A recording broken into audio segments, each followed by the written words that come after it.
बहुत डर लग रहा है। ये डर हमारे अच्छा लगा। खूब सुंदर लगছে, खूब सुंदर লাগছে আজকে। কেন আজকে খুব লজ্জা লাগছে, তাই তো? আজকে শিবু দ্বারা, আজকে বিনয় দ্বারা যদি রাষ্ট্রপতির কাছে দেখা করতেন, ওনারা তাদের জীবন জীবিকার কথাটা বলে দিতেন, তাই তো? আজকে দেউচা পাচামিতে যে জমি লুট করছেন সেটা বলে দিত, তাই তো? আজকে অযোধ্যাকে বিক্রি করতে চাইছেন বিদেশি বেনিয়াদের হাতে, সেটা বলতেন, তাই তো? আর এসব শুনে আজকে লজ্জা লাগছে না ডর লাগছে আমাদের জানা নেই। তবে যারা এইসব কাজ করছেন, যারা এইসব আদিবাসী বিরোধী চক্রান্ত করছেন, যারা এইসব আদিবাসী মানুষের বুনিয়াদী কথাটাকে কণ্ঠরোধ করতে চাইছেন, কান খুলে শুনে রাখুন। আজকে অযোধ্যার শিমুলিয়াতে লাখ আদিবাসীর জমায়েত প্রমাণ করে দিচ্ছে আদিবাসীরা কোনো কণ্ঠরোধকে সহ্য করবে না। আগামী দিনে এই জমায়েত আগামী 10 এপ্রিল খাতড়ার এটিএম গ্রাউন্ডে হবে, জঙ্গলমহলের বুকে হবে। তারপরে ঝাড়গ্রাম মেদিনীপুর দিয়ে গঙ্গা পারের নবান্ন আর গঙ্গার ওই পারে বিধানসভাতে কিন্তু পাতা নাচ দেখাবে আদিবাসীরা। সেদিন কিন্তু আপনারা তৈরি থাকবেন, তৈরি থাকবেন। অনেক ডহার ছেকা দেখেছি, অনেক রেল টেকা দেখেছি। এরপর আদিবাসীরা গঙ্গার এই পারে নবান্ন আর গঙ্গার ওই পারে বিধানসভাতে পাতা নাচের আখড়া দেখার জন্য প্রস্তুত থাকুন। আমি কোনো ময়দানি ভাষণ দিতে আসিনি, অনেক ময়দানি ভাষণ দিয়েছি। আমি কোনো ময়দানি ভাষণ দিতে আপনাদের কাছে আসিনি। আমি শুধু এসেছি এই আদিবাসী লোক, এই ক্রান্তিকারী লোক, এই জনবাদী লোক, এই বুনিয়াদী মানুষজন তাদের নৈতিক দাবি দেওয়ার সমর্থনে, সাংবিধানিক দাবি দেওয়ার সমর্থনে আজকে যখন সেই দাবিগুলো নস্যাৎ করে দেওয়া হচ্ছে, তাদের অধিকারকে যখন ভুলণ্ঠিত করা হচ্ছে, তাদের অন্তরের মধ্যে যে আগুনটা আজকে আপনারা ছড়ালেন এই শিমুলিয়া গ্রাউন্ডে, সেই আগুনে একটু উত্তপ্ত হতে আমি নিজে এখানে এসেছি। এ আগুন প্রতিবাদের আগুন, এ আগুন প্রতিরোধের আগুন, এ আগুন আদিবাসী জাতিসত্তার আগুন, এ আগুন জাতিসত্তা বোধের আগুন, এ আগুন আত্মপরিচিতির আগুন। এই আগুনটা জ্বলতে থাকবে প্রত্যেকটা আদিবাসী ক্রান্তিকারী মানুষের অন্তরে। এবং এই আদিবাসী বিরোধী যে কার্যকলাপ আমাদের বক্তাদের মুখ থেকে শুনতে পেলেন, সারা ভারতবর্ষ জুড়ে, সারা পশ্চিমবাংলা জুড়ে আজকে আদিবাসীদের শেষ করে দেওয়ার যে নীল নকশা শুরু হচ্ছে, যে ষড়যন্ত্র চলছে, সেই ষড়যন্ত্রের সূতিকাগ্রহকে ছিন্ন ভিন্ন করবে এই আগুনটা। আজকে শপথ নিতে হবে যে এই বিক্ষোভ সমাবেশ থেকে যে আমরা শপথ নেব যে আদিবাসীদের অধিকার রক্ষার্থে আগামী দিনে জান কবুল মান কবুল লড়াই আন্দোলনের আমরা শপথ নেব এবং প্রত্যেকে এখান থেকে ফিরে যাব। আজকে কি হচ্ছে আমরা কি দেখছি, আমি আমার বক্তব্য মোটেও দীর্ঘায়িত করব না। আদিবাসীদের সাংবিধানিক অধিকারের বিষয়ে অনেক বক্তা অনেক কিছু বলেছেন, আমি এই পুরুলিয়ার কথাটা একটু বলে যাব। আজ থেকে 1 বছর আগে ওই অযোধ্যা পাহাড়ের বুকে প্রকৃতি বাঁচাও আদিবাসী বাঁচাও মঞ্চের আহ্বানে আমাদের পারগানা বাবাদের নির্দেশে ওই অযোধ্যার ক্রান্তিকারী মানুষ, বুনিয়াদী মানুষদের উদ্যোগে গোটা পাহাড় জুড়ে যখন আমরা পদযাত্রা করছি ওই অযোধ্যা পাহাড়কে বাঁচানোর স্বার্থে, ওই 31শে মার্চ, সেদিনও 31শে মার্চ ছিল, ওই বসন্তের পলাশ রাঙা আগুনটাকে সামনে রেখে আমরাও আওয়াজ তুলেছিলাম যে অযোধ্যা পাহাড়কে বাঁচাতে হবে, অযোধ্যা পাহাড়কে জল জঙ্গল জমিকে নিজের বুকের রক্ত দিয়ে বাঁচাতে হবে।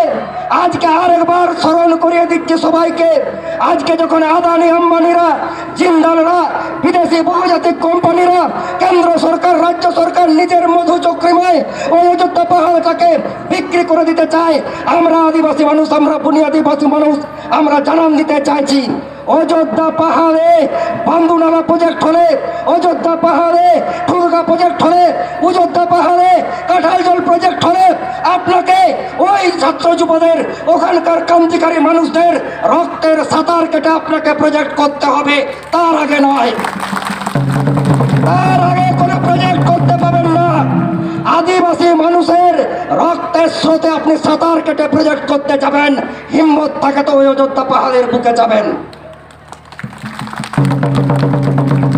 সংগ্রামী সাথী, আজকে আদিবাসী মানুষজন তাদের সাংবিধানিক অধিকারের স্বার্থে, গণতান্ত্রিক অধিকারের স্বার্থে, বুনিয়াদী অধিকারের স্বার্থে এইরকম মাইকের চোঙা ধরে আদিবাসী নেতৃত্বরা আজকে পুরুলিয়ায়, কালকে বাঁকুড়ায়, পরশু কলকাতায়, তারপরের দিন নদিয়াতে তাদের জীবন জীবিকার জ্বলন্ত সমস্যা নিয়ে এই রকম মঞ্চে কথা বলবে।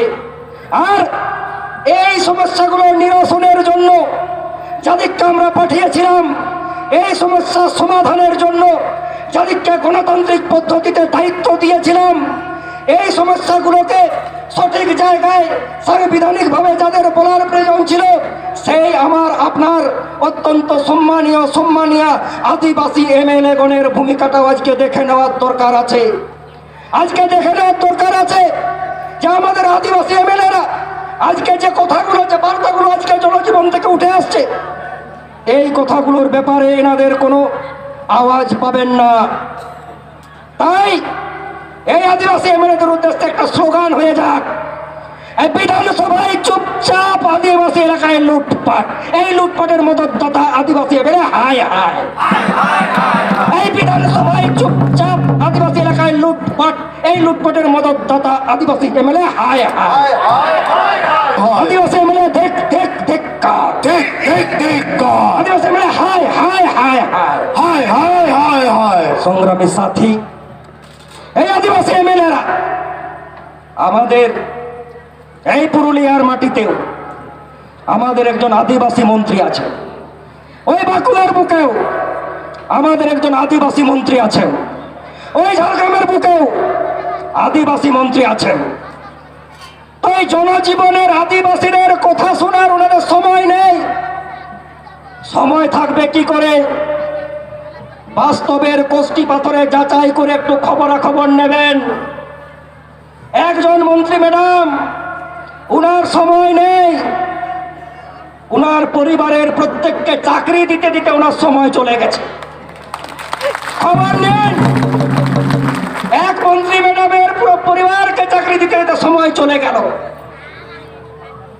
আর এক মন্ত্রী ম্যাডামের মানে আমার এলাকার উনার বাড়ির ঠিকাদার তৈরি করতে করতে ওনার সময় চলে গেল। ভালো করে খবর নিন। আর এক মন্ত্রী ম্যাডাম,